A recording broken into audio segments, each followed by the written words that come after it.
ঢুকে দিয়েছে। আপনাদেরকে একটা কথাই জানাতে চাই ভাইরা, সর্বশেষ অনুরোধ করতে চাই, যদি জুলাই বাঁচাইতে না পারি আমাদের এই বৈশাখী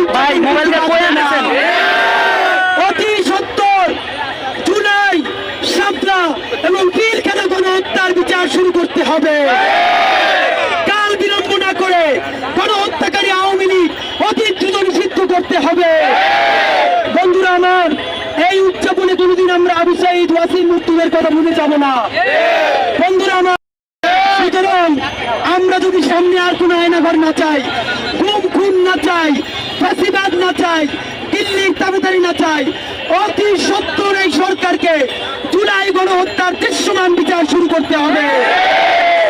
অনেকেই বলছে আগে নির্বাচন নাকি সংস্কার। একটা কথা মনে করিয়ে দেই, জুলাইয়ের বিচারই হলো সব থেকে বড় সংস্কার, জুলাইয়ের বিচারই হলো সব থেকে বড় নির্বাচন। সুতরাং জুলাইয়ের বিচার বাদ দিয়ে যে অতিরিক্ত সংস্কার বলবে, অতিরিক্ত নির্বাচনের কথা বলবে, তাদেরকে আমরা জুলাইয়ের শত্রু হিসাবে ঘোষণা করছি।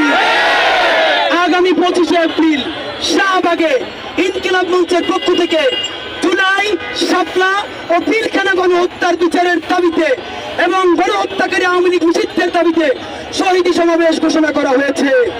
সারা বাংলাদেশের প্রতিটা বিভাগে আমরা গণসংযোগে গিয়েছি। আপনাদের মাধ্যমে জানাতে চাই, নববর্ষে ওয়াদা করি আগামী বছরের আগেই যেন প্রত্যেকটা গণহত্যাকারীকে আমরা বিচারের কাঠগড়ায় দেখতে পাই।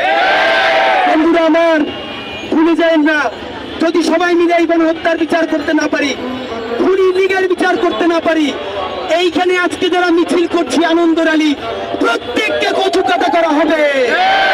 সুতরাং জানাতে চাই, আমরা যদি কচুকাটাই হই, তোমাদেরকে কিন্তু ছাইরে আমরা কচুকাটা হব না। সুতরাং সমস্ত রাজনৈতিক দল অনুরোধ করছি, জুলাইয়ের পক্ষে দাঁড়ান, বিচারের পক্ষে দাঁড়ান এবং নতুন বর্ষের শপথ নেই দুর্নীতিগ্রস্ত বাংলাদেশ আর হতে দিব না।